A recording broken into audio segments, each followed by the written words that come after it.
Dios les bendiga, queridos hermanos de Teología Paulina.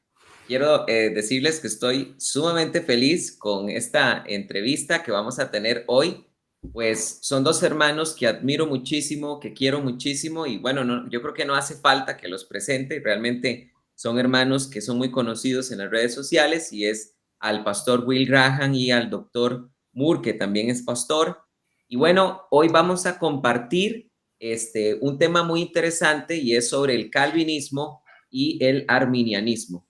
Y bueno, hoy vamos a hacer una serie de preguntas a nuestros dos hermanos y ellos las van a estar contestando para que ustedes puedan ver de qué trata el calvinismo. Yo la vez pasada estuve entrevistando al hermano Will Graham y le decía que me parece que muchas veces la gente tiene prejuicios con respecto al calvinismo, cree cosas que el calvinismo no enseña y es excelente este tipo de entrevistas. Igual pasa con el arminianismo. A veces la gente cree que enseña cosas, tiene prejuicios y en realidad a veces eso es lo que crea unas fricciones innecesarias. Entonces, pues aquí estamos para poder compartir de este tema. Primero voy a saludar al doctor Moore. Hermano, gracias por estar aquí y bienvenido a Teología Paulina, tu canal. Muchas gracias, una alegría estar con los dos. Que Dios les bendiga grandemente a ustedes y a nuestra audiencia. Y al hermano Will Graham, hermano, gracias también por estar acá. Bienvenido a Teología Paulina, que también es tu canal. No, gracias a usted, pastor. Un gusto estar aquí también con el doctor Moore. Espero que sea un tema muy edificante para el pueblo del Señor y un saludo para todos los hermanos. Así que muchas gracias y una alegría estar aquí juntos para la gloria de Dios. Amén. Gracias. Recordarle a los hermanos que nos están escuchando que esta entrevista se está transmitiendo simultáneamente en Teología Paulina YouTube, en el canal de teología, perdón, el canal de YouTube del pastor Will Graham, así se llama el canal de él, pastor Will Graham, y también se está transmitiendo en vivo en el canal del Dr. Moore, que se llama el canal Carlos Andrés Moore. Así que se está transmitiendo en vivo en estos tres canales. Bueno, hermanos, vamos a comenzar con la entrevista. Vamos a sacar todo el provecho a este tiempo que estamos acá y voy a comenzar preguntándole al doctor Moore si puede definir qué es el libre albedrío. Sí, claro que sí. Bueno, la palabra albedrío significa voluntad. Entonces, el libre albedrío significa que creemos que Dios soberanamente, al hacer al hombre a su imagen y a su semejanza, ha otorgado al hombre la libre voluntad, la capacidad de tomar decisiones. Y ¿quieres que sea solo breve o puedo expandir un poquito más para alumbrar un poco sobre el tema del calvinismo? Sí, dale un poquito más de sustento, hermano, claro. Sí, claro que sí. Mira, por ejemplo, en Deuteronomio 30:15, Dios dice al pueblo de Israel: hoy te doy a elegir entre la vida y la prosperidad, la muerte y la destrucción. Elige pues la vida para que vivas tú y tus descendientes. Y esto es ya después de la caída del hombre en pecado. Y vemos desde Génesis hasta Apocalipsis, nosotros que amamos a nuestros hermanos calvinistas y sabemos que estamos unidos en Cristo Jesús, salvos por gracia, por medio de la fe. 99% de las otras cosas las tenemos en común. Pero donde hacemos distinción es que nosotros creemos que Dios en su soberanía ha otorgado al hombre la capacidad de rendirse ante su palabra, porque sabemos que la palabra de Dios produce fe, como dice Romanos 10:17, y es poderosa. Y como nos dice la Escritura, nacemos de nuevo por medio de la palabra de Dios que vive y permanece para siempre. Y en el libro de Ezequiel hay varios pasajes donde Dios dice, por ejemplo, que Él no quiere la muerte del malvado, en Ezequiel 33, sino que viva, y le advierte para que no muera. Y también en Ezequiel 18, y dice de que si el malvado se aparta de su mala conducta y se vuelve a Dios, que el Señor le va a recibir, pero que si el justo, inclusive hay una advertencia al pueblo de Israel en el exilio, que si el justo se apartaba de los caminos del Señor, que no se le tomarían en cuenta su fidelidad o su justicia en el pasado. Entonces siempre vemos de Génesis a Apocalipsis un constante llamado de Dios a que las personas se vuelvan, vengan a Él. Entonces creemos nosotros que Dios no diría: deje el impío su camino, el hombre inicuo sus pensamientos, y vuelva hacia el Señor, el cual será amplio en perdonar, si esto fuera una imposibilidad para el hombre. Y algo muy interesante es que últimamente he estado leyendo mucho a los padres de la iglesia, y por supuesto los creyentes que somos reformados, que creemos después de la reforma protestante, creemos en la suficiencia de Cristo, de su sacrificio, que no es por obras, es por la gracia, pero nosotros creemos en la sola escritura, que solo la escritura es infalible, pero ayuda a ver a los padres de la iglesia porque vemos lo que consistentemente la iglesia primitiva que recibió el depósito de la fe, que recibió la fe apostólica, vemos que creían en el libre albedrío y que Dios había otorgado al hombre. Y algo interesante, hay un hermano en Cristo que se llama Ken Wilson, que hizo un libro que se llama Los Fundamentos del Calvinismo Agustiniano, y es un hermano en el Señor que es el único de 6 personas en el mundo que ha leído todo San Agustín, todos los 5 millones de palabras, y es el único que lo ha leído cronológicamente. Y él ve que después del año 412, el gran teólogo San Agustín adopta algunos argumentos del maniqueísmo que él practicó 10 años de su vida sobre el determinismo divino absoluto de los destinos de los individuos, y tiene un argumento muy persuasivo, es una tesis doctoral de Oxford, Inglaterra. Entonces yo me he metido a leer últimamente mucho en esto y me sorprendió, por ejemplo, ver que el mismo Juan Calvino lo reconoce, por ejemplo, en institutos, en el segundo libro, en el capítulo 2, en la sección 8, dice, en cuanto a los padres, tienen el término libre albedrío constantemente en sus bocas. Y luego dice, Crisóstomo dice que Dios ha puesto el bien y el mal en nuestro poder, nos ha dado plena libertad de elección, no retiene a los que no quiere, sino que acoge a los que quieren. Y el mismo Agustín reconoce eso, y estaba viendo Loraine Bodmer, un gran teólogo reformado, y también el mismo Berkov de la teología sistemática. Todos están de acuerdo en que antes de Agustín el concepto de predestinación calvinista y de cómo ven el libre albedrío no existía hasta San Agustín. Entonces, creo como creyente no calvinista que Dios nos ha otorgado la libertad de podernos acercar a Él y la gracia, el poder de su Espíritu, el poder de su palabra para que el hombre pueda responder en fe al Señor. Ok, listo, queda claro. Ahora, una pregunta, hermano. El pasaje que mencionaste de Deuteronomio fue Deuteronomio, ¿qué? Perdón. Deuteronomio 30, permítame tantito, sí. Que no, Sí, no me dio Deuteronomio chance de 30, apuntar. 15, Deuteronomio 30, 15 al 19. Perfecto. Gracias, hermano. Bueno, ahora le voy a preguntar al pastor Will Graham si nos puede definir, por favor, qué es la predestinación. Sí, por supuesto, pues ya está. Yo creo que podemos acabar el programa. Yo ya estoy convertido al arminianismo, ¿eh? El doctor me ha, me ha convencido. ¡Wow! Gloria al Señor. No, bueno, estoy cachondeo. Nada, sí, por supuesto, pastor, con mucho gusto. Sí, predestinación. Bueno, la predestinación forma parte de lo que llamamos el decreto de Dios, ¿no? En el campo ya reformado calvinista, distinguimos entre predestinación y decreto.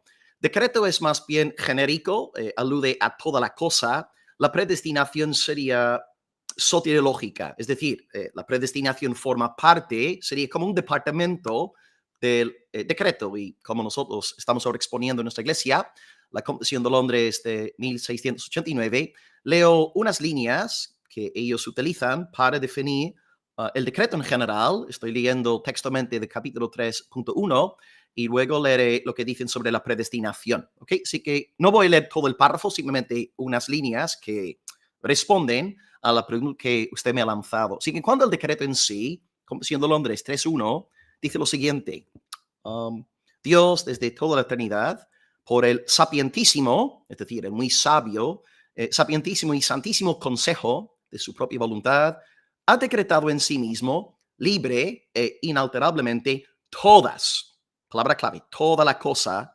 todo lo que sucede. Hasta ahí la lectura. Hay más, pero el decreto entonces es Dios antes de la fundación del mundo, decretando todo lo que ha de acontecer. Y dentro de este decreto, los calvinistas entendemos que hay un decreto de predestinación. Y salto al 3.3 de la misma confesión y dice ahí lo siguiente. Y está en español, por cierto, online, PDF, se puede descargar de forma gratuita. 3.3. Por el decreto de Dios y para la manifestación de su gloria, algunos hombres son predestinados a vida eterna por medio de Jesucristo para alabanza de la gloria de su gracia. Y a otros, esto ya sería la doctrina de la reprobación, a otros se les deja actuar en su pecado para su justa condenación, para alabanza de la gloria de su justicia. Claro, en cuanto a los réprobos, ¿podría Dios soberanamente intervenir, regenerarlos, resucitarlos, darlos vida en Cristo? Desde luego que sí. Dios es soberano, Dios está en el trono, Dios es Dios, pero no lo hace.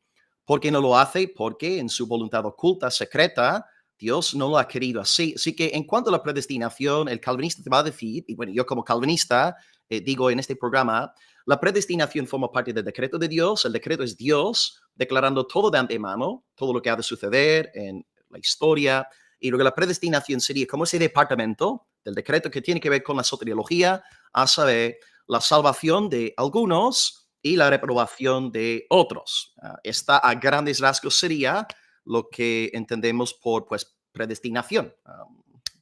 Hermano, no me dio tiempo de apuntar la fecha de la confesión de fe. ¿Me podrías repetir? Sí, 89, 1689. Y también por debajo de ambos párrafos tienes una larga lista de versículos, lo que llaman proof texts en inglés, no sé cómo decirlo en español, proof texts, textos de prueba, algo así. Ah, Y por pruebas de debajo de texto. lo...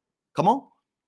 Pruebas de texto Pruebas de o texto, textos entonces de por prueba, debajo de sí. cada párrafo hay una larga lista de diferentes textos para respaldar cada línea que sale ahí en la confesión. Así que esto sería, bueno, de qué va, en cuanto a nosotros, cómo entendemos la predestinación. Perfecto, creo que también queda claro entonces qué es la predestinación. Ahora, hermanos, permítanme leerles una parte de la obra de Antigüedades de los Judíos de Flavio Josefo. Voy a abrir comillas en este momento, voy a leer el texto y después les voy a hacer una pregunta relacionada con el mismo texto. Bueno, Flavio Josefo en su obra Antigüedades de los Judíos dice lo siguiente, hablando acerca de los fariseos, dice él, los fariseos viven parcamente sin acceder a nada de los placeres. Se atienen como regla a las prescripciones que la razón ha enseñado y transmitido como buenas, esforzándose en practicarlas. Honran a los de más edad, ajenos a aquella arrogancia que contradice lo que ellos introdujeron. A pesar de que enseñan que todo se realiza por fatalidad, sin embargo, no privan a la voluntad del hombre del impulso propio.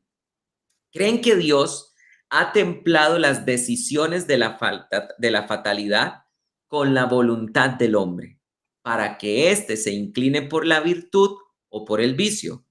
Creen también que el alma le pertenece a un poder inmortal, de tal modo que más allá de esta tierra tendrá premios o castigos según lo que haya consagrado, según se haya consagrado a la virtud o al vicio.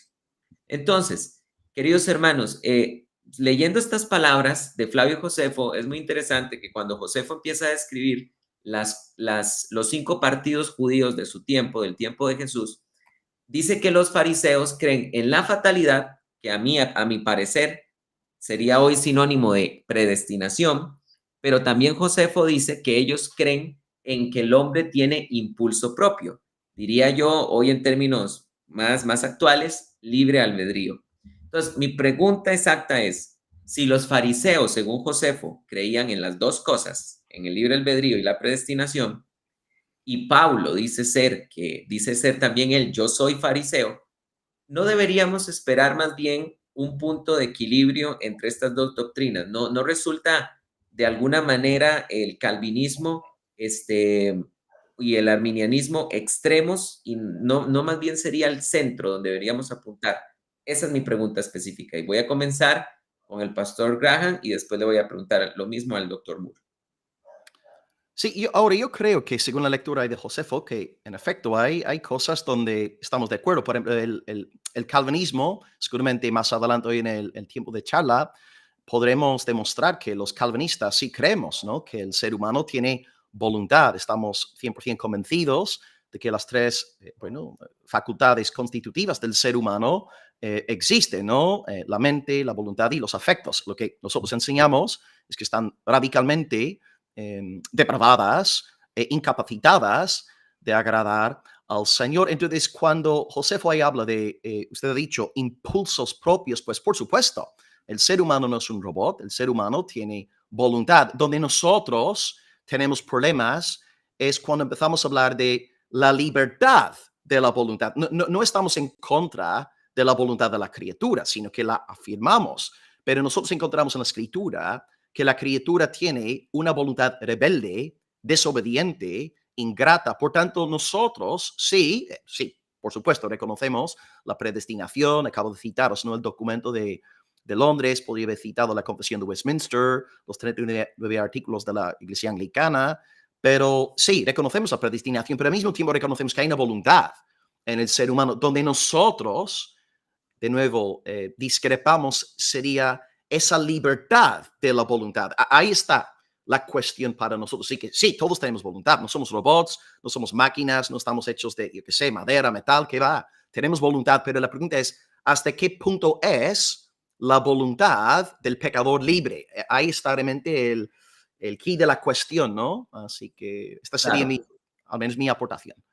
Entonces, como calvinista, no hay ningún problema en esta lectura que acabo de hacer con Josefo, desde tu punto Bueno, de vista. donde yo tendría problemas con la palabra fatalidad, porque el fatalismo no es exactamente predestinación cristiana, porque en la predestinación cristiana estamos presuponiendo la existencia de un Dios personal, sabio, santo, bueno, amoroso. El fatalismo no. El fatalismo es un determinismo sujeto al azar, y por tanto, en el fatalismo, realmente Dios no es soberano. Hasta las propias deidades están sujetadas a un proceso de azar llamado fatalismo. Así que yo sí tendría problemas con la palabra fatalismo, porque fatalismo es la negación del Dios personal, bueno, santo, sabio. Yo entiendo, al igual que todos los demás calvinistas, que detrás de la providencia hay un Dios cercano, íntimo, perdonador, amoroso, lleno de gracia. Así que en cuanto a este punto sobre el fatalismo, no estaría de acuerdo, pero sí concuerdo con que sí, por supuesto hay un Dios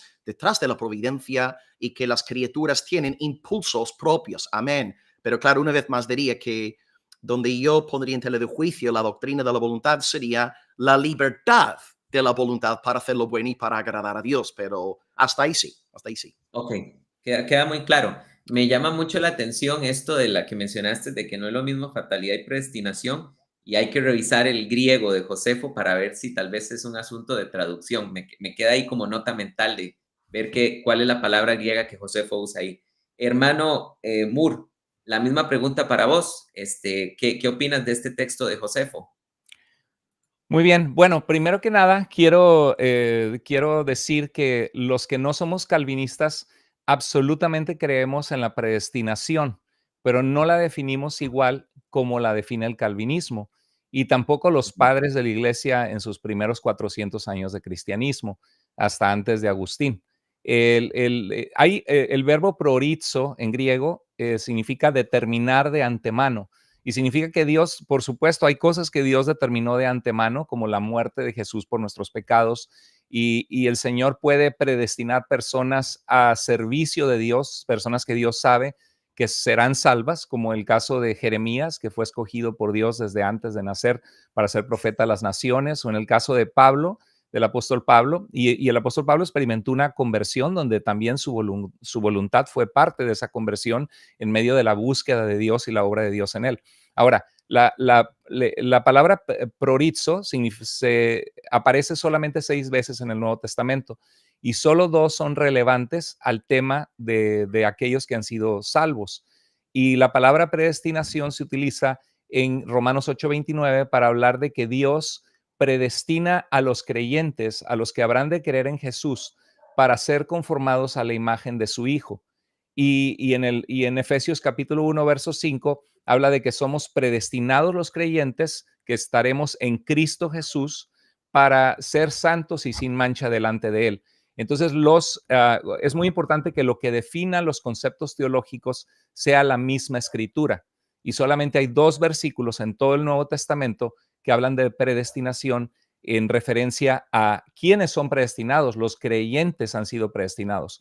Todo aquel que por la gracia de Dios es salvo en Cristo ha sido predestinado por Dios para ser conformado a la imagen de su Hijo y para ser santo y sin mancha delante de Él. Ahora, es importante, si me dices que si son extremos el calvinismo con esta cita de Josefo por los fariseos y que Pablo era fariseo, si será que el calvinismo y la posición contraria o el arminianismo, si serían extremos, creo que es muy importante que como creyentes reflexionemos en esto. No pueden ser ciertas en el mismo sentido y al mismo tiempo declaraciones que son contrarias entre sí. O sea, esto se conoce como la ley de la no contradicción. Dios nos dio el raciocinio para pensar y para entender su palabra y entender parte de su propósito, ¿no? Obviamente que Dios es incomprensible en su totalidad, pero sí ha revelado cosas claras. Y no puede, así como no puede haber un círculo cuadrado, porque sería algo opuesto, contrario, una negación, si es cuadrado ya no es círculo, ¿no? No puede haber una comida fría caliente. Hay una comida caliente que después se enfría, sí, pero no puede haber una comida fría caliente. Ni puede haber una persona bajita muy alta, no puede existir un soltero casado, y eso es la ley de la no contradicción. Entonces, de la misma manera, no puede ser cierto al mismo tiempo que Cristo murió por todos, como dice 1 Juan 2:1, que Él es la propiciación por nuestros pecados y no solo por los nuestros, sino también por los de todo el mundo, y que de tal manera amó Dios al mundo para que todo aquel que cree en Él no se pierda, sino tenga vida eterna. No puede ser al mismo tiempo cierto que Cristo murió solo por un grupo previamente seleccionado individualmente, dejando fuera al resto de cualquier posibilidad de salvación, y al mismo tiempo ser cierto que Cristo murió por todos para que todo aquel que cree sea salvo. No puede ser cierto al mismo tiempo que Dios desea la salvación de todas las personas, pero que en realidad solo desea salvar a algunos. No puede ser cierto que la salvación es para todo aquel que cree, pero que es únicamente para aquellos que Dios regenera para salvarles. Por ello considero que el concepto calvinista es una mala interpretación con buenas intenciones de hombres de Dios sinceros que quieren sostener el amor, la soberanía de Dios, bueno, la soberanía de Dios y su poder absoluto, y eso estamos de acuerdo todos, pero es una interpretación errada. Entonces no creo que son extremos, sino más bien creo que, acuérdate que el arminianismo, que a mí no me gusta ese nombre, yo solamente quiero ser bíblico, ¿no? Que sostener la verdad de 1 Timoteo 2:4, que Dios quiere que todos los hombres sean salvos y vengan al pleno conocimiento de la verdad, que se me hace un mensaje glorioso y precioso que el mundo necesita escuchar. Entonces yo pienso que más bien el arminianismo, cuando surgió entre el calvinismo, porque Jacobo, de los reformadores, ¿no? Jacobo Arminio era calvinista, era una reflexión de, espérate, Calvino está adoptando la teología de Agustín, pero no necesariamente es una teología que ha comprendido bien la extensión de algunos conceptos bíblicos y de los pasajes bíblicos. Entonces, espérate, no, Cristo sí murió por todos. Entonces, más que nada, es una negación de algunas posturas que el arminianismo ve al calvinismo como una exageración de ciertos pasajes que no ha comprendido bien, y entonces declara las posturas contrarias para hablar de que Dios quiere salvar a todas las personas. Entonces, no me parece que sea algo extremo, sino tenemos que juntos pensar en amor como hermanos y dialogar y ver cuál es la postura más bíblica. Comprendo, pero perdón porque se me fue el internet, no sé si lo notaron, se me fue por unos segundos. Sí, No, yo no, no. estaba asustadísimo porque de repente me fui. Tranquilo, Pero fue hermano, predestinado. Amén. yo dije, ya está, me voy a quedar, me voy a ir y los hermanos van a terminar el programa juntos. No, pero doctor Moore, yo Sí, entiendo el tema y gracias por responder el tema de que no considera que son posiciones extremas. Pero exacto. entonces, específicamente con la cita de Josefo, ¿sientes alguna complicación o no? No, porque está diciendo lo que los fariseos creían, pero sencillamente lo que hay que leer a Pablo en sus propias palabras, inspirado por Dios, y ver el contexto de lo que Pablo dice. Entonces no me afecta en nada. Ok, ok. Listo. Ok, ahora voy a proceder a hacer unas preguntas, también relacionadas con los puntos del calvinismo y el arminianismo. En este sentido, hermanos, para que no se nos haga larguísima la entrevista, voy a pedirles que lo que nos dejen claro es la idea de lo que les voy a preguntar. Tal vez no el sustento bíblico, pero sí la idea, que podamos entender los postulados. Y quisiera preguntarle al doctor Moore cuáles son los postulados que defiende el arminianismo, que nos quede claro una idea de qué es lo que las ideas que tienen. Perfecto. quiero aclarar, el arminianismo es una reacción de calvinistas reformados como Jacobo Arminio y los remonstrantes que analizaron las escrituras y vieron que había puntos que no tenían sentido para ellos.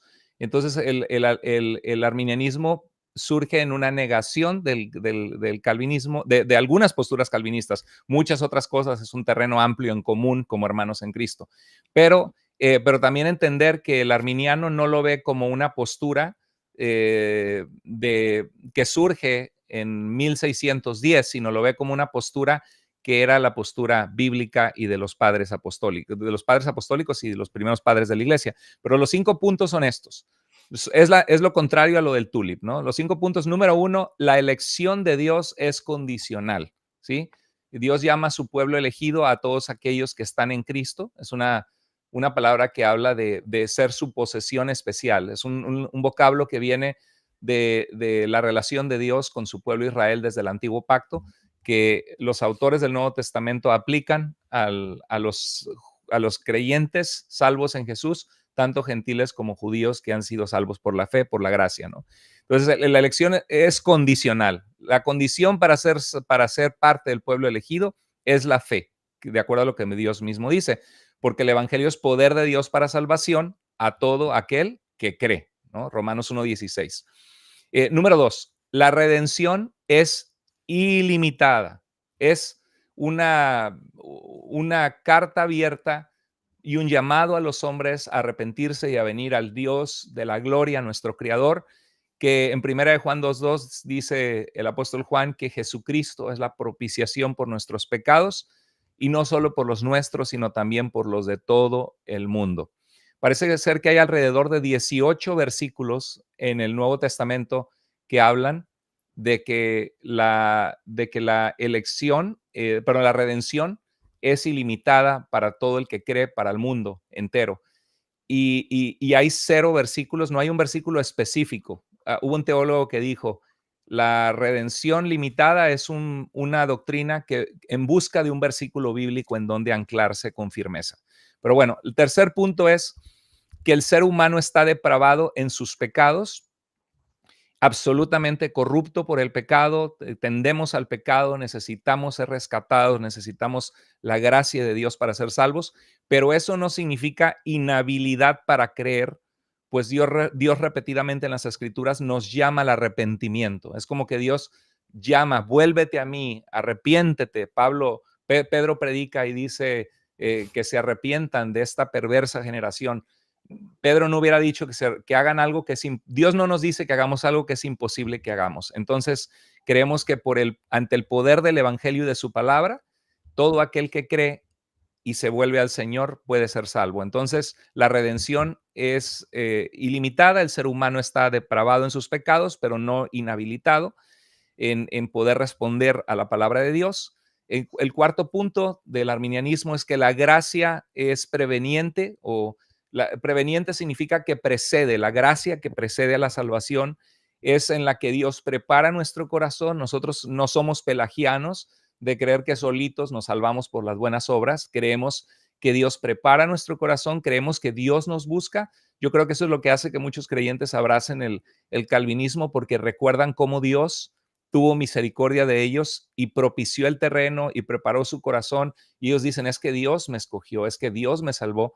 Y podemos decir un rotundo amén, que Dios los buscó y Dios los llamó. Entonces, creemos que la gracia preveniente prepara el corazón, pero creemos que la Biblia muestra que esa gracia puede ser resistida, como cuando Esteban dice en Hechos 7:51, ustedes siempre resisten al Espíritu Santo, duros de cerviz.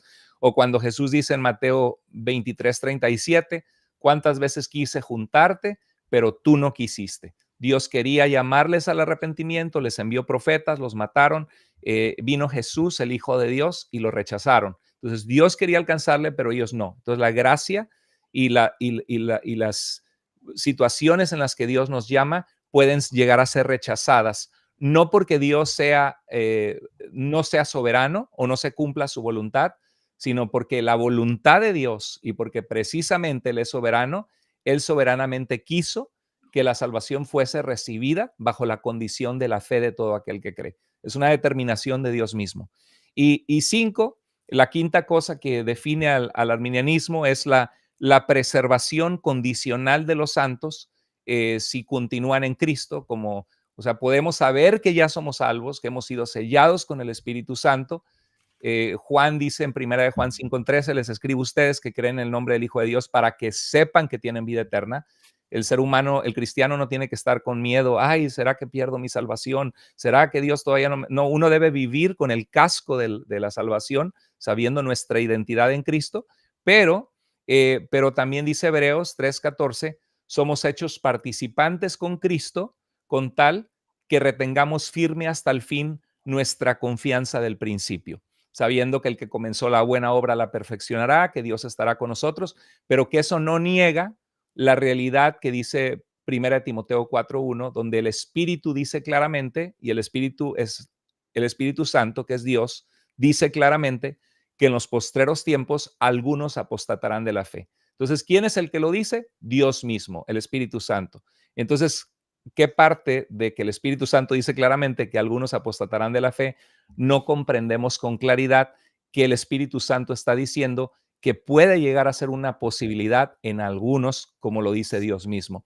Entonces, creemos que no se puede apostatar de una fe que nunca tuviste, porque entonces no se llamaría apostasía. La apostasía es desertar, darle la espalda a algo que fue tuyo. Entonces, esa es la definición de qué cree el arminianismo. La elección es condicional, la redención es ilimitada, el ser humano está depravado en sus pecados, pero eso no significa inhabilidad de responder al Espíritu de Dios y a la palabra. La gracia es preveniente porque antecede y prepara el terreno y llama a los hombres. Y la preservación, Dios promete preservar a su pueblo, pero condicionalmente porque hay la posibilidad de la apostasía. Eso es arminianismo. Queda bien claro. Hermano William, es tu turno. Explícanos los 5 puntos del calvinismo. Excelente, con mucho gusto. Gracias, doctor, gracias, pastor. Y creo que es muy bonito, ¿no? Poder conversar, prestar atención el uno al otro, no matarnos, ¿eh? Y yo creo que eso es muy edificante. Y Sí. bueno, yo lo estoy pasando bien, ¿eh? Yo estoy pasando Yo la también, bomba. yo también. Sí, yo Amén. lo estoy pasando súper.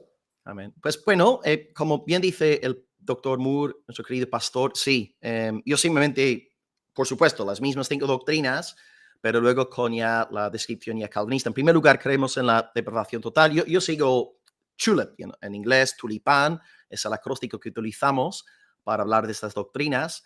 En primer lugar, T, total depravity, depravación total. Nosotros enseñamos pues que el ser humano está muerto en delitos y pecado y sus facultades constitutivas, es decir, su mente, su voluntad, sus efectos, están, por un lado, incapacitadas de agradar a Dios. El hombre natural no puede agradar a Dios. Y no solamente está incapacitado por naturaleza el ser humano, sino que también está positivamente orientado hacia el pecado, ¿no? Así que por esta razón hacemos lo malo, tenemos que enseñar a los peques a hacer lo bueno, ¿no? Porque salen del matriz pecando, desobedeciendo, porque es nuestra condición. Lo que es nacido de carne, carne es, y lo que es nacido del espíritu, espíritu es. Juan 3:6. Así que nosotros no creemos que alguien pueda acercarse al Señor a no ser que Dios por su buen espíritu resucite esa persona, dándole nuevas propiedades en su mente, sus afectos, su voluntad, para que abrace al Señor. Por ejemplo, Jesús nos dice, ninguno puede venir a mí si el Padre que me envió no lo trajere. Juan 6:44. También dice, no queréis venir a mí para que tengáis vida. Juan 5:40. Entendemos que el hombre natural no quiere ni puede, ¿ok? No puede ni quiere ni puede. Así que la depravación total, decimos que el ser humano sí tiene voluntad, sí tiene efectos, sí tiene mente, amén, pero estas facultades están incapacitadas de agradar a Dios. Y número 2, están orientadas hacia la maldad, hacia el pecado. Y esta situación no puede modificarse hasta el día del nuevo nacimiento. En segundo lugar, elección incondicional. Pues nosotros creemos que sí, como bien señaló el pastor antes, ¿no? En griego, pro orizo, 6 veces utilizado el verbo en el Nuevo Testamento. Nosotros sí entendemos que pro orizo se puede aplicar no solamente a eventos a cosas, digamos, impersonales, sino a personas. Por ejemplo, el pastor nos citó, ¿no? Romanos 8:29, justo en el siguiente versículo, sí tenemos ya una predestinación personal relacionada con la salvación, ¿no? Dice, a los que predestinó, es el mismo verbo en griego que en el versículo 21, ¿no? Proorizo, a los que predestinó, estos también llamó, a los que llamó, estos también justificó, a los que justificó, estos también glorificó. Es que vemos ahí claramente, no hay una elección de personas, es una predestinación personal de gente, y entonces la elección incondicional enseña que Dios, antes de la fundación del mundo, y esto tiene que ver con la lectura de la Confesión de Londres que usé a principios hoy de la clase, capítulo 3.3, antes de la fundación del mundo, Dios en su beneplácito, sin estudiar el futuro, sin ver de antemano si vamos a tener fe, arrepentimiento, si vamos a perseverar en la fe hasta el fin, Dios, por su buena, libre, soberana, dulce voluntad, Él decidió salvarnos para la gloria de la alabanza de su gracia. Y esta es la razón. La razón no reside en mí, no reside en mi fe prevista, mi arrepentimiento previsto, sino únicamente en el beneplácito del Señor. Así que nosotros entendemos que es una elección incondicional, ya que no viene siendo condicionada por nada que hubiera en la criatura. ¿Okay? Así que entendemos que nuestra elección se deriva exclusivamente del beneplácito del Padre y no de, bueno, la fe, el arrepentimiento, la santificación, la perseverancia, etcétera, del creyente.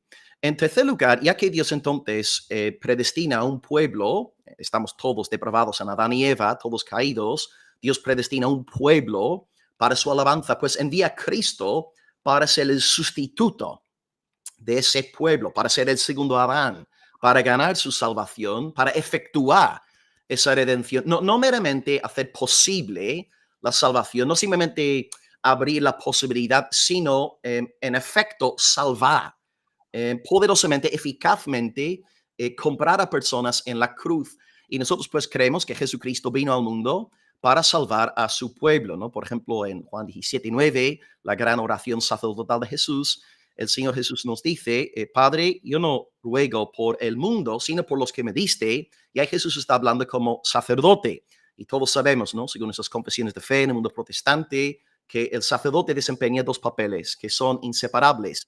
El sacerdote intercede por los pecadores y el sacerdote presenta ofrendas por el pecado. Entonces Jesús, al ser nuestro sacerdote, cuando está intercediendo eficazmente por su pueblo, entendemos que su sacrificio tiene que ver con este pueblo, ¿no? Por esta razón entendemos que Pedro, después de traicionar al Señor, fue restaurado porque Cristo, su fiel sacerdote, oró por él, intercedió por él. Él dice, Pedro en Lucas 22, 31, 32, Simón, Simón, aquí Satanás os ha pedido para zarandearos como a trigo, pero yo he rogado por ti, que tu fe no falte. Así que Cristo, como fiel intercesor, sacerdote, intercede por su amado hijo Pedro, y Pedro traiciona a Cristo, pero es restaurado. Judas Iscariote, sin embargo, hijo del diablo, apóstata, un hombre que nunca fue salvo, un hombre en la iglesia visible, pero llegó a apostatar de la iglesia visible, salieron de nosotros, porque no eran de nosotros, 1 Juan 2:19, pues entendemos que Cristo no intercedió eficaz ni sacerdotalmente por Judas Iscariote, y por tanto, ya que Judas no era del pueblo elegido, pereció en sus pecados bajo la ira de Dios. Número 4, gracia irresistible, es la idea de que a todos aquellos que Cristo compró en la cruz, porque Cristo en la cruz compra nuestra salvación al 100%, compra nuestra regeneración, nuestra fe, nuestro arrepentimiento, nuestra santificación, nuestra perseverancia, nuestra glorificación, nos compra al 100%. En el momento dado, asignado por Dios, en el día de su poder, según el Salmo 110, versículo 3, en el día del poder del Señor, los enemigos de Dios se sujetan a Él gozosa y voluntariamente. Es lo que pasó en mi vida, es lo que pasó en la vida de cada hermano nacido de nuevo. Dios, por su buen espíritu, nos levanta de la muerte, nos resucita como Lázaro. Lázaro, sal fuera. Y nosotros salimos de la tumba con este poder glorioso del Señor. Él transforma nuestro corazón. Ahora, es cierto que el pastor muy bien señaló el texto, por ejemplo, de Esteban. Vosotros siempre resistís al Espíritu Santo. Nosotros sí creemos que la gracia es resistida por el pecador. De hecho, la única cosa que hace el pecador es resistir la gracia, rechazar la gracia, oponerse a la gracia. Pero cuando hablamos de gracia irresistible, estamos hablando de un momento muy concreto y es el día de la regeneración. Y en este día, cuando Dios nos hace nacer de nuevo por su poder y por su palabra, como bien antes dijo nuestro querido pastor Moore, en ese día Dios vence. Dios vence a sus enemigos, Dios los convierte en sus súbditos y es algo hermoso, gozoso, voluntario y celebramos la bondad de Dios. Así que estamos de acuerdo con el pastor. El ser humano siempre rechaza la gracia de Dios a no ser que el Espíritu Santo haga esta obra soberana, salvadora en él o en ella si es una mujer. Y luego finalmente, en quinto lugar, ya que Cristo nos compra al 100%, según el beneplácito del Padre y su designio eterno, pues Cristo no solamente compra, digamos, el inicio de nuestra salvación, sino todo el paquete y por tanto, regreso al texto que utiliza, ¿no? Priorizo en Romanos 8:30, vemos que Dios predestina y luego llama, justifica y glorifica, ¿no? Nosotros entonces estamos persuadidos de que todos aquellos que han sido genuinamente llamados eficazmente por Dios, resucitados por Él en el Espíritu, estamos convencidos de que van a perseverar en la fe hasta el fin. Aunque yo en vez de hablar aquí de perseverancia de los santos, prefiero hablar de preservación, porque de esta manera estamos recalcando la obra de Dios en guardarnos, porque vamos, si la salvación dependiera de que yo me guardara a mí mismo, hermanos, yo ni después de acabar esta entrevista, yo voy en rumbo al infierno, ¿no? Así que es Dios quien nos está guardando, Él perfecciona lo que ha comenzado en nosotros, Filipenses 1:6, y tenemos este descanso de saber que nadie nos arrebatará de las manos de nuestro Padre, y no solamente nadie nos arrebatará de las manos del Padre, nadie tampoco nos arrebatará de las manos del Hijo. ¿Y quién es más poderoso que Dios Padre? ¿Quién es más poderoso que Dios el Hijo? Nadie. O sea, tenemos aquí una santa coalición de la omnipotencia,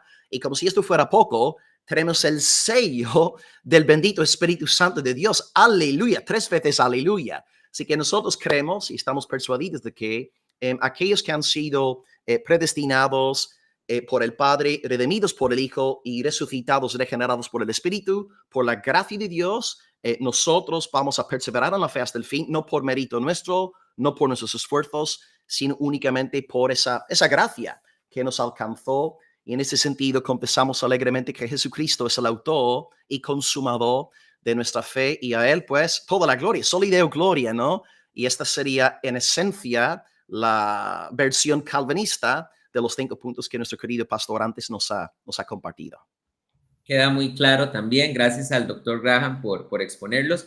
Yo sé que la entrevista es para ustedes y yo la estoy disfrutando muchísimo, pero yo a veces me preguntan que cuál de las dos posiciones es la que yo me adhiero. Y yo les decía esto fuera de cámaras, se lo dije al doctor Moore y se lo dije al pastor Will Graham cuando los entrevisté hace poco más de un mes, que en muchos puntos de los que ellos decían estaba de acuerdo al mismo tiempo. Yo en lo personal, y tal vez un día voy a explicar en algún live cómo yo consigo estas cosas, de los 5 puntos que nos ha enseñado el doctor Moore, y yo entiendo que el doctor Moore sostiene, ¿verdad?, que es imposible concebir que son puntos contrarios y que se puedan creer al mismo tiempo.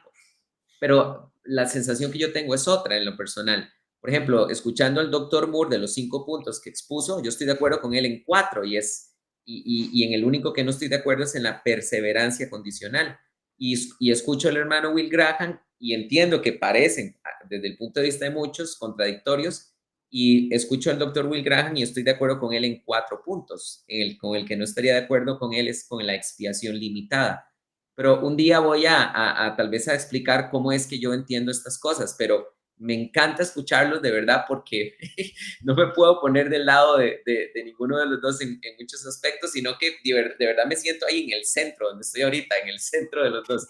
Así que yo estoy disfrutando muchísimo esta entrevista. Hermanos, miren, voy a hacerles unas preguntas con respecto a la teología de Pablo y es muy interesante porque las preguntas que les voy a hacer son de la carta a Tito. Esto es muy interesante. 2 preguntas que tienen que ver con la carta a Tito. La primera es para el doctor Moore. Hermano Moore, el arminianismo, ¿verdad? Y creo que lo dijiste ahora, estabas enseñando que anda el calvinismo anda en busca de un pasaje que respalde la teoría de Expiación limitada, el punto que no estás de acuerdo tú. Ajá, exacto. Sí. Y dice la Biblia en Tito 1:1 esto, déjame leerte este punto. Te lo voy a leer. Y después voy a hacerle la pregunta al hermano Graham.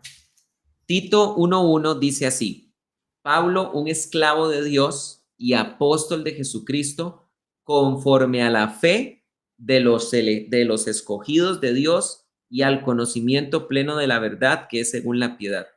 Entonces mi pregunta puntual es esta: ¿cómo resuelves ese pasaje, hermano? Porque me parece que se está hablando de que la fe es de los escogidos de Dios. Claro, estoy totalmente de acuerdo.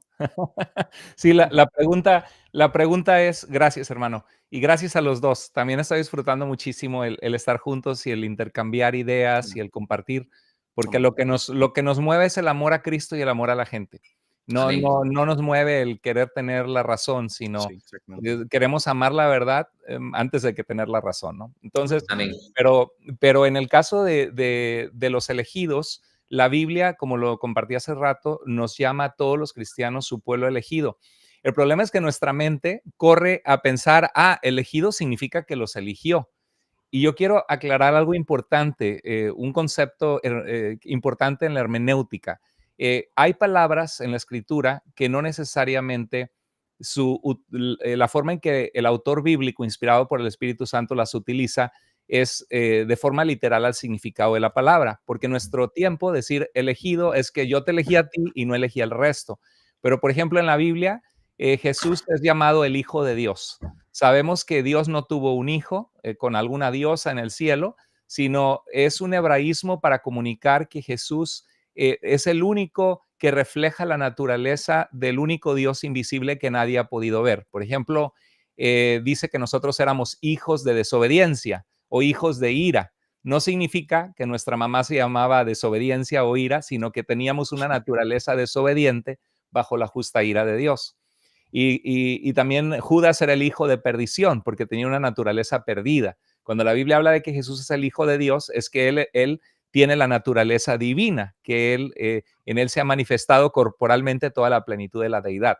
Cuando la Biblia nos dice de que debemos aborrecer a nuestro padre o a nuestra madre para ser discípulos de Jesús, no significa literalmente que los odies, sino es un hebraísmo para hablar de que prefieras obedecer y someterte a Cristo que a las peticiones de la gente que más amas, que son contrarias a Dios.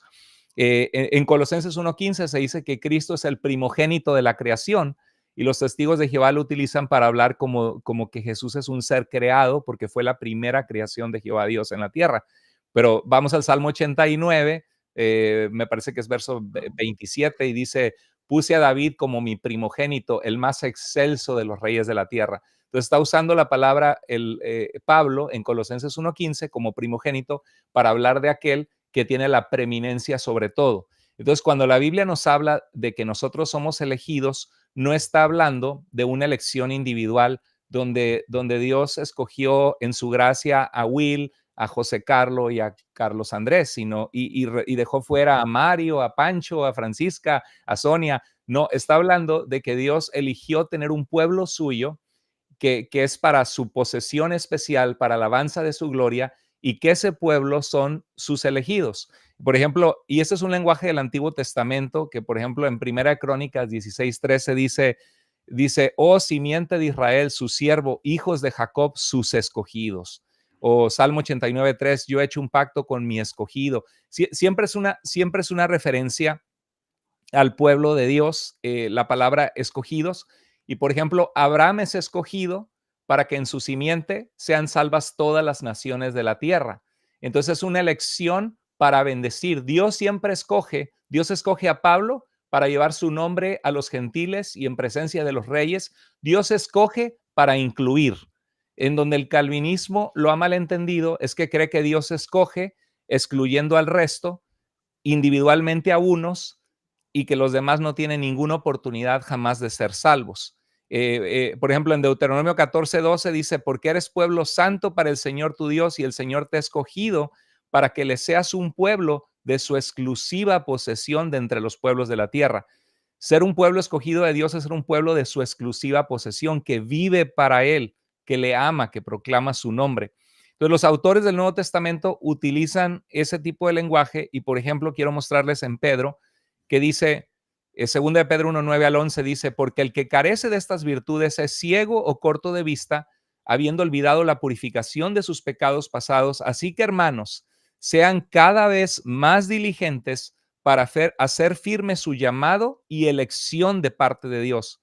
Pero la elección de parte de Dios no tienes que hacerla firme, porque Dios ya te eligió en el concepto calvinista, ¿no?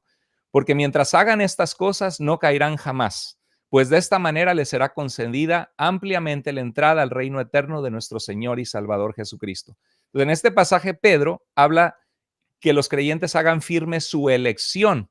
No se observa la convicción que tiene el calvinismo de una elección basada en un decreto de Dios donde individualmente escoge individuos por nombre, sino más que nada escoge a aquellos que por la fe son salvos en Cristo para ser su pueblo. Es un concepto de pertenencia a Dios.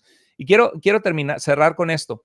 Hay pasajes que de verdad yo les invito a observar en su contexto, como Romanos 9:16, no depende del que quiere ni del que corre, sino de quien Dios tiene misericordia, que cuando lo vemos, Pablo no está respondiendo a la pregunta, ¿cómo salva o a quién salva Dios? Sino la pregunta es, ¿por qué Israel no ha sido salvo? Y en el contexto de la carta y de la sección de Romanos 9 al 11 muestra que está hablando de los judíos endurecidos de su corazón, que han rechazado a su Mesías y que corren tras las obras de la ley tratando de ser justos ante los ojos de Dios por su justicia al guardar las obras de la Torá mientras rechazan a Cristo. Y no depende del que corre ni del que quiere, es una referencia al tema que Pablo está hablando de estos judíos endurecidos que quieren rechazar a Cristo y quieren ser pueblo de Dios. Y dice que es de quien Dios tiene misericordia, y el contexto aclara claramente que Dios quiere tener misericordia de todo aquel que cree. Entonces, en mi canal he hecho exégesis de Romanos 9, 2 horas y media, verso por verso, viendo a qué pasajes del Antiguo Testamento alude Pablo. He hecho exégesis de Juan 6:44, rotundo amén, que no depende de que nadie puede venir al Padre, a Cristo si el Padre no le trae, amén rotundo, pero en ningún momento dice que el Padre solo trae a los que fueron escogidos, sino a los que le creen al Padre. Por ejemplo, el verso 40 dice, y esta es la voluntad del que me ha enviado, que todo aquel que ve al Hijo y cree en él tenga vida eterna, y yo le resucitaré en el día postrero. Y luego el verso después del verso 45 dice, escrito está en los profetas, y todos serán enseñados por Dios. Todo el que ha oído y aprendido del Padre viene a mí. O sea, el que oye y es sensible al Padre, el Padre lo trae a Jesús.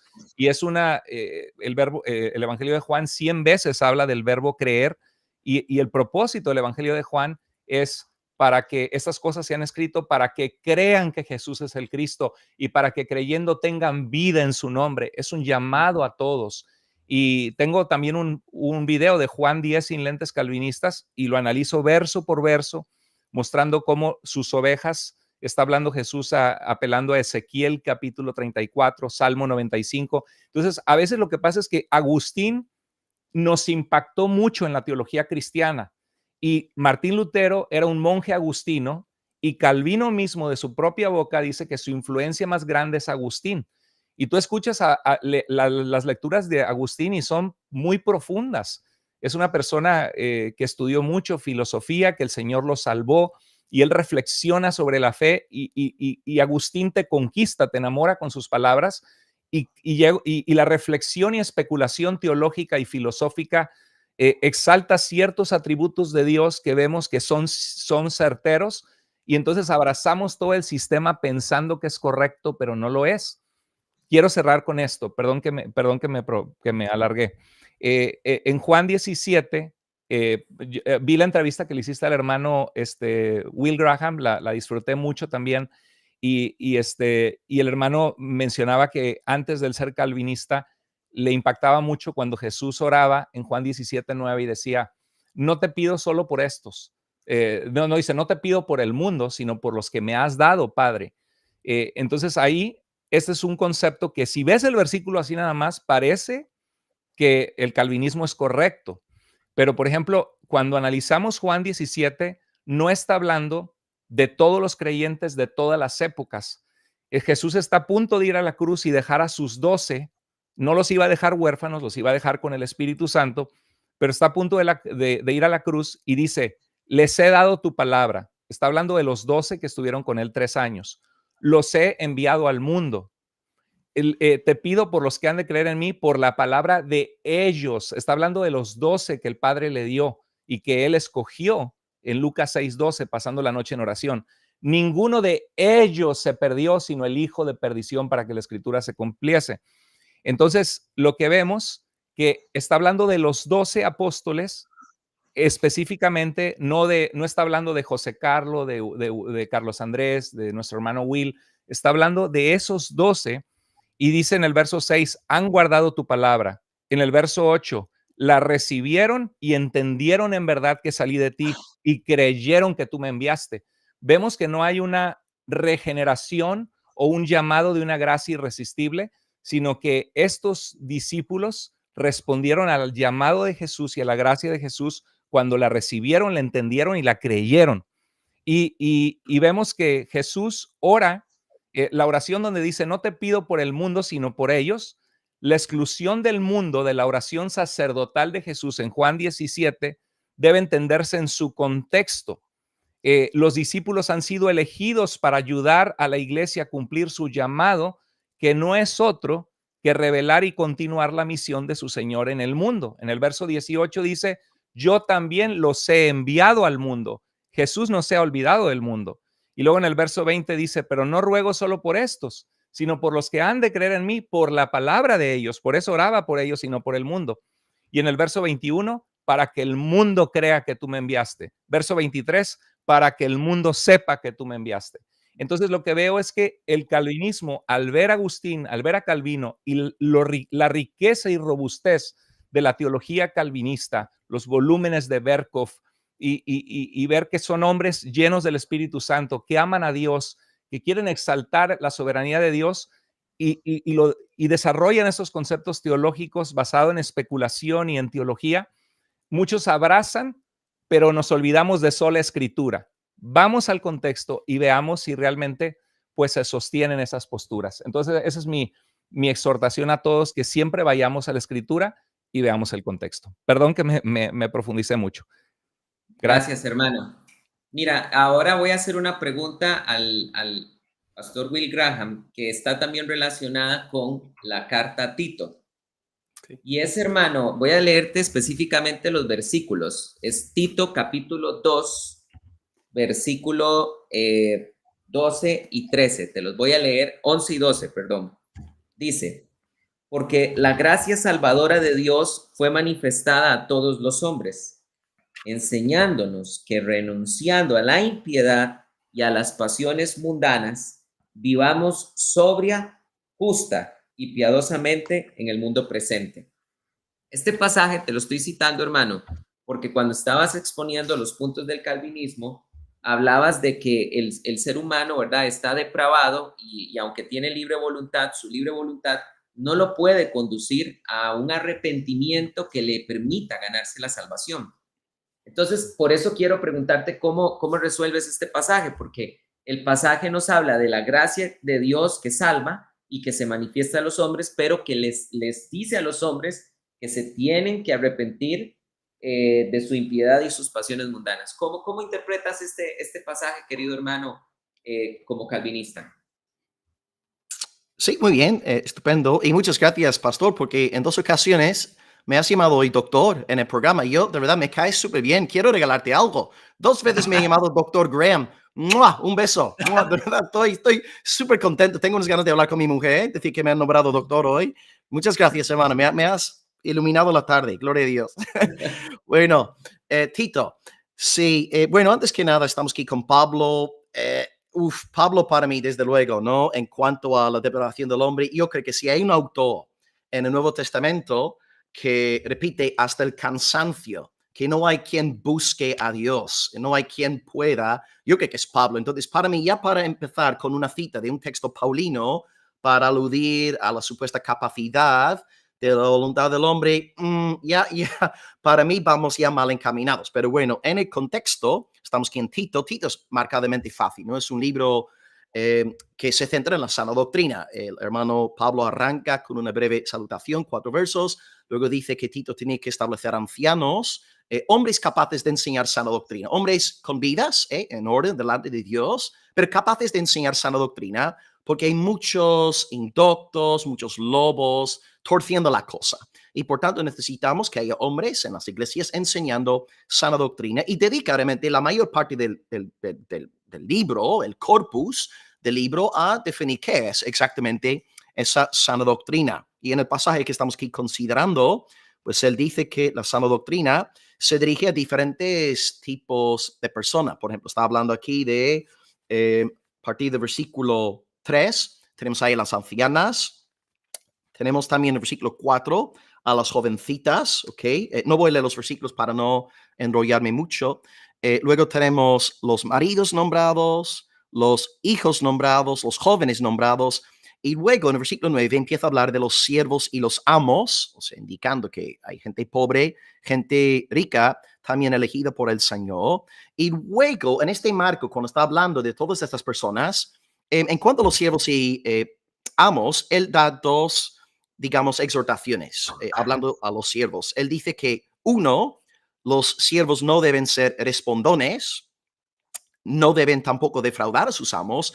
Y luego hay una exhortación positiva, dice que deben agradar en todo a sus amos, versículo 9, y deben ser fieles. Y en este sentido, incorpora el texto que me has citado antes. Está hablando de siervos y de cómo el evangelio transforma nuestra conducta después de nosotros ser salvados por el poder de Dios. Y esto se aplica no solamente a los siervos, sino a las ancianas, ancianos, jóvenes, maridos, hijos, etcétera, etcétera. Cuando el evangelio entonces nos salva, transforma nuestra manera de vivir. Y en este contexto, Pablo dice que la gracia de Dios que se manifiesta a todos los hombres, y aquí estamos hablando de todo tipo de hombre, ¿no? Ancianos, ancianas, jóvenes, jovencitas, judíos, gentiles, ricos, pobres, amos, siervos, lo que vemos en el contexto.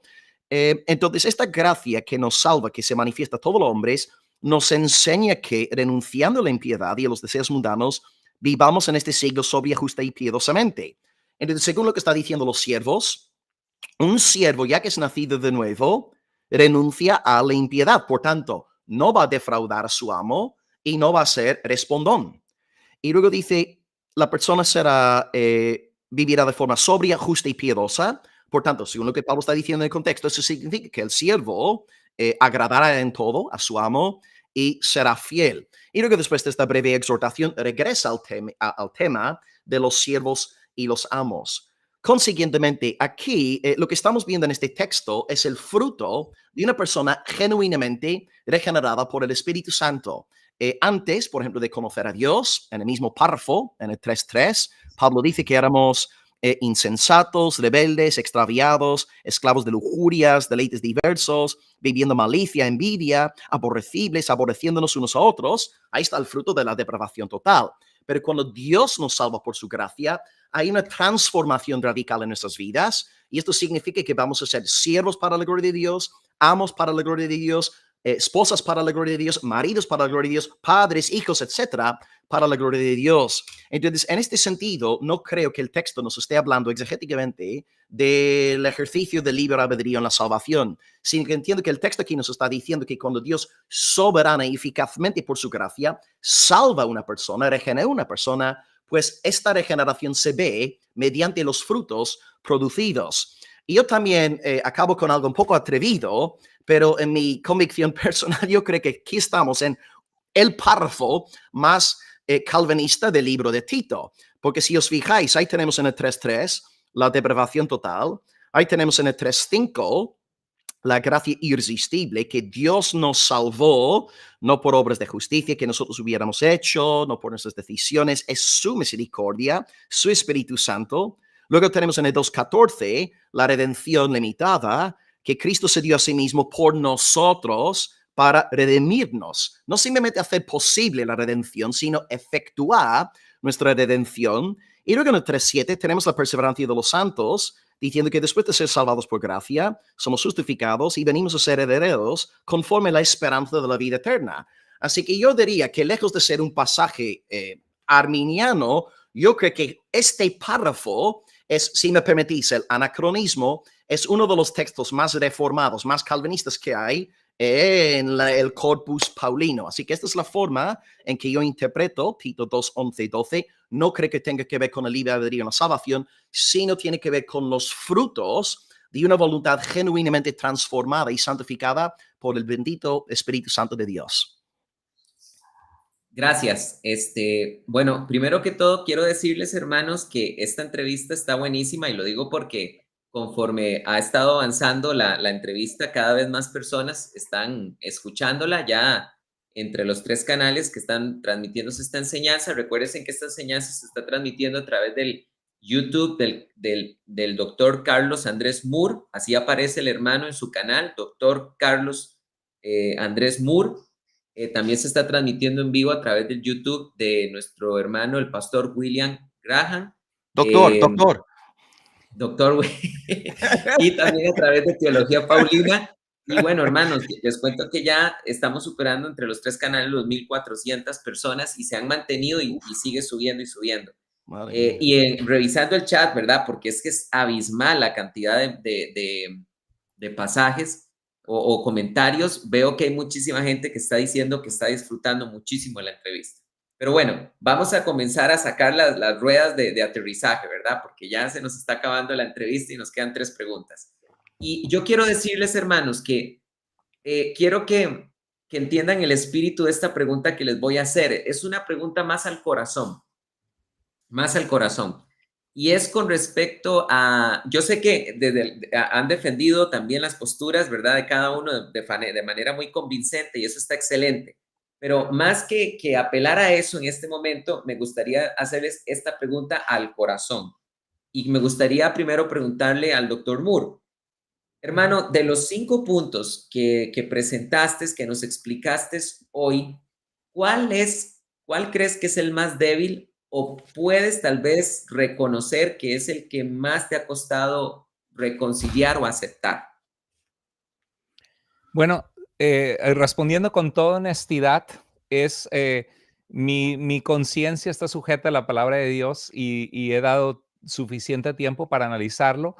Y lo que bueno, en un tiempo, yo como fiel bautista, que estudié en seminarios bautistas, Southwestern Baptist Theological Seminary, siempre enfatizamos mucho. También hice mi doctorado en Gateway o Golden Gate Baptist Theological Seminary en California, en San Francisco.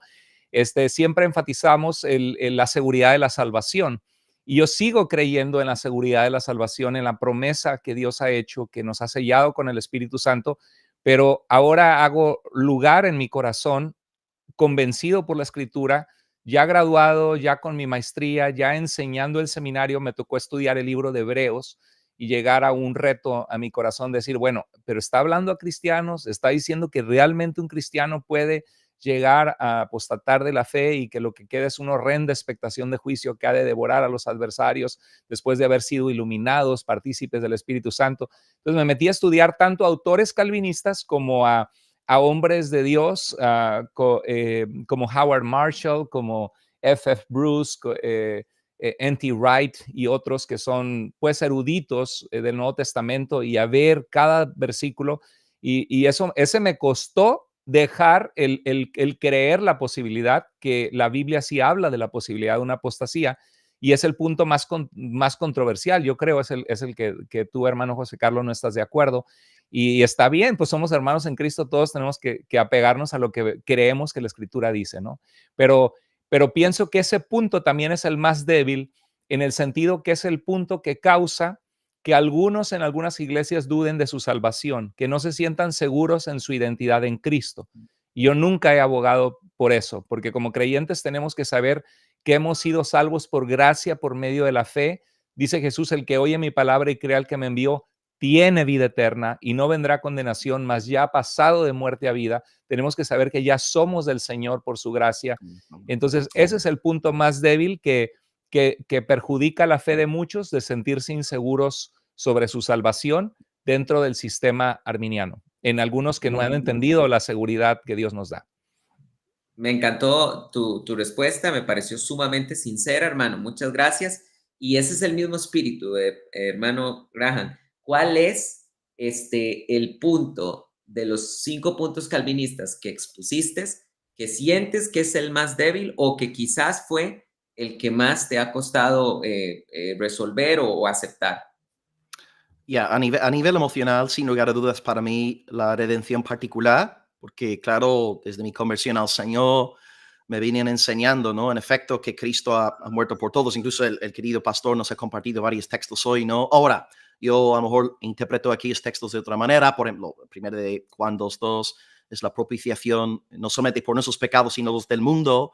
Entiendo ahí que el apóstol Juan está hablando como un judío, ¿no? Está hablando como un judío, él salva a los judíos y salva también a los gentiles. No es que necesariamente Cristo sea el salvador de todos, pero confieso que a nivel emocional me costó más ese punto. Pero sí que quisiera hacer una crítica a mi movimiento calvinista, porque tristemente veo dos grandes peligros en nuestro movimiento contemporáneo. Uno, me llena de tristeza ver a calvinistas que no están evangelizando, que no están en las plazas, en los parques, en las, yo qué sé, pegando voces, predicando la palabra, repartiendo folletos, llamando a la gente a la fe, al arrepentimiento. Así que creo que el movimiento reformado tiene que aquí aprender de nuestros hermanos arminianos, tener ese celo por salir a evangelizar y no solamente estar felices de tener una teología calvinista, sino también un estilo de vida evangelístico, que tenemos que predicar la palabra, porque el Dios que ordena los fines, ordena los medios y debemos predicar la palabra a tiempo y fuera de tiempo. Y un segundo peligro que veo en nuestro movimiento es la gente que abusa de la perseverancia de los santos con la filosofía de que ya que soy de Cristo, ya que el Padre me predestinó, el Hijo me redimió, el Espíritu me regeneró y voy a ser glorificado pase lo que pase, luego utilizan esto como un pretexto para vivir en hasta inmoralidad y hasta vidas de Wow. pecado, con patrones de pecado sin arrepentimiento. Y esto para mí es casi una doctrina de demonios, porque Pablo condena a principios de Romanos, si os acordáis, en el 3:9, hubo ciertas personas blasfemando el mensaje de Pablo, diciendo, literalmente, Pablo resume la esencia de su predicación, y ellos estaban diciendo, hagamos males para que vengan bienes. Y Pablo escribe diciendo, cuya condenación es justa. Por tanto, si una persona calvinista ve esta clase hoy y sale pensando, bueno, ya está, según lo que ha dicho el pastor Will, estoy persuadido de la postura calvinista, pero esto no produce santificación, ni quebrantamiento, ni arrepentimiento de su vida, sino que esta persona sigue viviendo patrones de pecado, está desde luego bajo una actitud de desobediencia y tiene que arrepentirse, porque el fruto, el árbol es conocido por sus frutos. Así que estas dos cosas a mí me preocupan mucho. Me preocupa, uno, la falta de evangelización en nuestras iglesias, y número dos, me preocupa la falta de santidad, porque muchos se esconden bajo salvo, siempre salvo, para vivir como puercos. Y no, si Dios nos ha elegido, según Efesios 1:4, Él nos escogió en Cristo para que fuésemos santos y sin mancha delante de Él. Así que tenemos que vivir en santidad para dar testimonio de que realmente somos del Señor. Así que estas son dos cosas que a mí me preocupan, me inquietan mucho a nivel pastoral y en cuanto a mi lucha personal, existencial. El pasaje que el punto que más me costó a nivel emocional fue la expiación limitada. Y qué interesante porque estos 2 puntos, el punto que reconoce el doctor Moore y el punto que reconoce nuestro hermano Graham, es exactamente los puntos con los que yo ahorita no estoy de acuerdo, con el tema de la expiación limitada y con la perseverancia incondicional. Bueno, hermanos, quiero hacerles la pregunta de oro. Creo que ha sido una entrevista impresionante, creo que nos hemos portado a la altura, sobre todo ustedes, con un gran respeto, pero al mismo tiempo con una gran convicción. Y yo quiero decirle esto a los hermanos que están escuchando esta entrevista. Generalmente, a veces estas diferencias doctrinales entre los hermanos de pensamiento calvinista y pensamiento arminiano se convierten en una enemistad.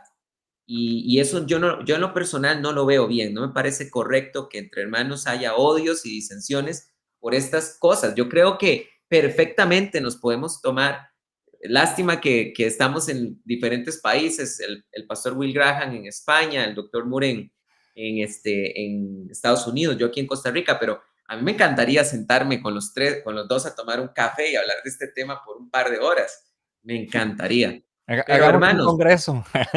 hagamos un No. congreso. Vamos a traer acá a Costa Rica al doctor Moore y al pastor Will Graham. Les estoy diciendo en serio, de verdad que podemos hacerlo para el otro año. Me encantaría que vengan porque tengo muchos deseos de conocerlos en persona.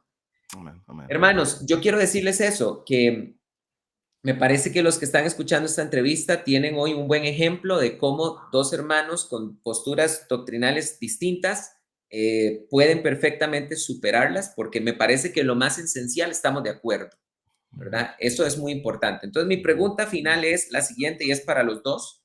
Y le preguntaría primero al doctor Will, otra vez, doctor Will, Amén, es amén. profético, hermano. Aleluya, gloria a Está Dios. Amén, predestinado, lo recibo, lo recibo. está predestinado. Hermano, ¿pueden trabajar juntos calvinistas y arminianos? ¿Qué piensas tú? ¿Qué crees tú? Sí, por supuesto, siempre y cuando el Evangelio sea la fuente de nuestra unidad, por supuesto que sí. Ahora yo entiendo que lo de las denominaciones tiene sentido, ¿no? Porque desde luego una persona, por ejemplo, que bautiza niños no va a sentirse cómodo en una iglesia, no va a sentirse cómodo en una iglesia donde bautizamos a adultos. O sea, yo entiendo lo de las denominaciones, pero cuando el Evangelio es el eje, cuando el Evangelio de Cristo crucificado, Cristo resucitado, Cristo el que ha de regresar, todos aquellos que creen en Él, arrepintiéndose del pecado, serán salvos. Amén. Si nuestra fuente de unidad es el Evangelio, por supuesto que sí. Y necesitamos madurez. Necesitamos entender que ni el calvinismo ni el arminianismo son el Evangelio, ¿ok? Y esto hay que tenerlo claro. El punto de unidad es el Evangelio de Cristo, este crucificado, este resucitado, este que ha de volver. Y por tanto, si mantenemos nuestra unidad ahí, en la buena noticia de Cristo, pues por supuesto, y de hecho nosotros aquí, gracias a Dios, lo hacemos. De hecho, hace 2 sábados salimos muchas iglesias aquí de Almería a evangelizar por las calles de España. Vino el Ministerio de Madrid on the Red Box y estuvimos con talleres de evangelización y salimos muchas iglesias esa tarde a compartir la palabra por un paseo marítimo aquí en Almería. Es un sitio hermoso si queréis visitarnos. Así que sí, cuando el evangelio es el centro, el eje, por algo somos evangélicos. Siempre y cuando el evangelio sea el centro, el eje, el motor, la médula, yo digo, amén que sí, por supuesto que sí, desde luego que sí, apúnteme a mí, yo quiero estar ahí, porque los arminianos son mis hermanos, somos justificados por la misma fe, en el mismo Cristo, así que en cuanto a mí, 100% sí, amén. Amén. Qué bonita respuesta del doctor Moore. Bueno, definitivamente yo creo que Dios se agrada en que si somos hermanos en el Señor y estamos y somos obedientes a la gran comisión de Cristo, podemos estar unidos. Yo creo que lo más importante de ambos lados, yo he visto, por ejemplo, hermanos calvinistas que me escriben y ni siquiera me dicen hermano, ni pastor, ni hermano, ni nada, me dicen Señor Moore. Oye, pues ¿qué no nos une la sangre de Cristo? Es hermanos, somos hermanos. Pero eso es, algunos dentro del hipercalvinismo llegan a pensar que si alguien no cree de la misma manera en la teología calvinista, que no son sus hermanos en Cristo. Y por el otro lado, en mi canal también me han dicho, doctor Moore, no sea cobarde, llámeles a los calvinistas como son, no son nuestros hermanos. Y tengo que estar corrigiendo. Hay gente con esas posturas. Y ninguna de los dos lados está correcto delante de los ojos de Dios, porque somos salvos por gracia por medio de la fe. Si hemos sido redimidos por la sangre de Jesús, somos hermanos en Cristo. Ahora, pero como yo hago muchos videos de este tema, porque es un tema que me importa mucho y me importa porque estoy convencido y pues nadie nos puede acusar de tener un convencimiento conforme a nuestra conciencia. Muchos me dicen, no, usted es un hipócrita porque ataca el calvinismo y luego le sonríe y dice que los ama. No es una hipocresía, realmente amo a mis hermanos calvinistas. Y mira, si todos los calvinistas fueran íntegros, con un corazón noble que ama a Dios, igual todos los arminianos, ¿no? Si fueran así, pues tendríamos unidad y no habría problema, ¿no? Si como nuestro hermano Will veo que es un hombre que ama al Señor, que tiene celo por la palabra de Dios, por la santidad y que Dios te bendiga, hermano Will, por tu corazón fiel al Señor en eso. Y gloria a Dios por eso. No habría problema, pero sí recibo, por ejemplo, déjame nada más brevemente, por ejemplo, me escribió un pastor que tenía una iglesia de 1,000 personas, hizo una maestría en un seminario reformado, abrazó las doctrinas calvinistas y comenzó a enseñar a toda su iglesia en el calvinismo. Y hubo una revoltura muy grande en su iglesia. Al fin hubo un problema familiar, tristemente se separó, su iglesia se dividió en 4 iglesias reformadas, dejó el pastorado, él es psicólogo clínico y entró en una profunda depresión y ya volvió al pastorado. Y ahorita está viendo mis videos de Juan 10 y Romanos 9 y me escribió diciendo que ha sido convencido por la escritura de darse cuenta que algunas cosas como las entendía no eran correctas, pero que ahorita reflexionando ve algunas cosas, que algunas actitudes dentro de la teología reformada dañaron esa iglesia. Un hermano en Chihuahua, psicólogo, llegó el calvinismo a su vida, lo abrazó y entró en una profunda depresión donde él empezó a dudar de su salvación. Yo no digo que todos los calvinistas son así, pero a algunos les afecta de esa manera. Una hermana me escribió, dice, no se imagina lo agradecido que estoy de traer luz de estos temas. Hace 2 años nuestra iglesia se levantó fuertemente esta enseñanza y dividió nuestra iglesia y causó mucho daño. Y le pedí al Señor en oración y esto trajo la luz en las escrituras, ¿no? Que buscaba. Luego otros saludos, dice, desde que conocí sobre la predestinación, mi vida cambió. Ahora, la predestinación es bíblica, pero se refiere a la predestinación como la entiende el calvinismo. Dice, desde hace 5 años, al escuchar algunas prédicas sin saber qué era calvinismo, mi perspectiva de Dios cambió y me sumergí en depresión profunda, pánico, ansiedad. Se me quitó el gusto por la vida. Y antes de eso, cuando me convertí a Cristo, llevaba una vida de amor y esperanza. Quería tener otro hijo, pero eso me hizo rechazar la idea de pensar que no voy a traer a un escogido. Aún sigo perseverando en que Dios me quite esto y volver a mi hermosa relación que tenía con Dios cuando oraba, leía la Biblia. Ahora, los calvinistas oran, leen la Biblia. Es evidente en Will, que es un hermano que ama al Señor y hace eso y está lleno de la paz de Cristo. Pero hay algunas personas que la teología de pensar que si mis hijos no son escogidos y por más que yo ore por ellos no serán salvos, o ven que batallan con el pecado y dicen, híjoles, pues yo debería aborrecer el pecado. ¿Qué si Dios no me ha escogido? O la gracia evanescente que mencionó por ahí Calvino en uno de sus escritos, que creo que soy escogido, pero no lo soy. Entonces hay gente que de verdad le ha afectado mucho y por eso yo hago lo que hago. Entonces, por eso hago estos videos en amor, en respeto, tratando de traer claridad y de ayudar, no para atacar. Sin duda, cuando decimos este pensamiento no es correcto, pues se suena como un ataque, pero no es mi intención atacar personas, sino llevar a que analicemos y que veamos que hay gente que sí les causa este tipo de efectos y por ellos es que yo hablo tanto de este tema. Eso no significa que no reconozca que son mis hermanos y que podemos ir a evangelizar, que podemos tener una noche de alabanza y adoración, que podemos tener grandes amistades, que yo puedo invitar a pastores calvinistas o a mi hermano Will a predicar en nuestra iglesia, porque en temas neutros que el Señor le va a usar, no tengo problema con eso. Entonces sí podemos tener unidad, debemos fomentar la unidad, debemos decirle a la gente en ambos extremos que se acuse y se ataca que esa no es una conducta cristiana, que debemos revestirnos de amor los unos a los otros, porque esa es la orden de Cristo. Amén, amén. Amén. Y yo quisiera agregar con respecto a esta pregunta, porque uno de los puntos en los que me pongo en las líneas del hermano Will es en el tema de que para mí la salvación no se pierde. Pero quisiera mencionar que en nuestra congregación habemos 2 pastores y el otro pastor cree que la salvación sí se pierde. Y sin embargo, los 2 somos pastores de la iglesia y les quiero decir, hermanos, cómo hemos logrado trabajar juntos. Y es que tenemos un punto en común y creo que los 3 tenemos ese punto en común. Y es que los 3 creemos en la doctrina de la santificación, creemos que los hijos de Dios tenemos que santificarnos. Entonces, ese fue un punto, ¿verdad? Eso fue un punto de verdad donde casi nos separamos los 2 pastores y dijimos, ¿cómo podemos de alguna manera, sin traicionar nuestra conciencia, encontrar un punto de unión? Y fue en eso, en la doctrina de la santificación, porque el hermano Will lo dijo muy claro, ¿verdad? De que dijo muy claro él del tema de que no podemos caer en ese salvo siempre salvos, ¿verdad? De que creer que porque el Señor me dio la salvación, ahora yo puedo hacer lo que me dé la gana. Y también el doctor Moore creo que fue muy claro exponiendo sus tesis, creo que él fue muy claro en el enseñar el tema de que debemos perseverar en nuestra salvación y tener cuidado de apostatar. Entonces, yo creo que a veces doctrinas que de repente parecen muy contradictorias tienen puntos de armonía. Y ese es un ejemplo, y quería dar ese ejemplo de que pasó en nuestra congregación.